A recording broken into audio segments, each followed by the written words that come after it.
Well, there are becoming fewer and fewer lake shores in Minnesota that aren't developed, and LaSalle Lake is one of them. But until recently, it's been privately owned.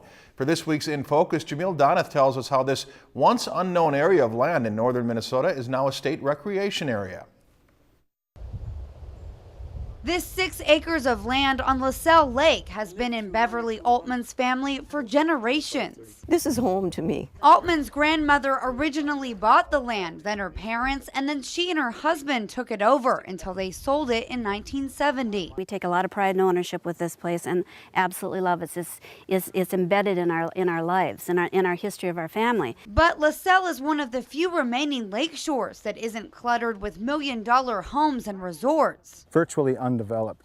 And where can you find undeveloped lakeshore in this part of Minnesota? You just don't find it. It was called Doyle's Resort. That was my dad's first name. Altman's family was one of the few to own property on the lakeshore, and they wanted to keep it that way. I would have hated, and my mother would have too, hated to have seen this built up, the homes being built up on this. So with help from the DNR, Altman's piece of property, along with the rest of the nearly 1,000 acres of LaSalle, is now publicly owned. It was owned privately, and now it's everybody's in the state of Minnesota. After roughly 20 years, in 2011, the Minnesota legislature finally approved funding for the final phase of the LaSalle State Recreation Area. I'm tickled purple that our whole family is, that this has been turned into this recreational area. The LaSalle Recreation Area is home to many rare plant species and wildlife, with old-growth forests, streams, and the second deepest lake in Minnesota. It's an amazing feeling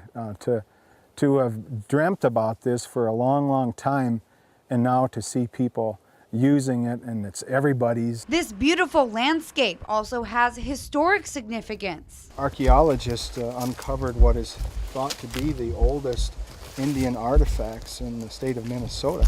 People can now hike, canoe, swim, and camp, as well as hunt, fish, and trap. But of all the activities available at LaSalle, the usage is still minimal to leave the land in its natural state. It's a treasure and a legacy that we can hand down from generation to generation to generation and not have to worry about it being developed. This is nature at its finest and in its purest form. And all of Minnesota gets a share in this place of paradise. For this week's In Focus, Jamil Donath, Lakeland News.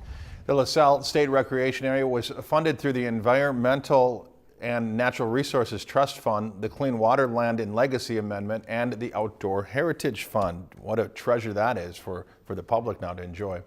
If you've enjoyed this segment of Lakeland News, please consider making a tax-deductible contribution to Lakeland Public Television.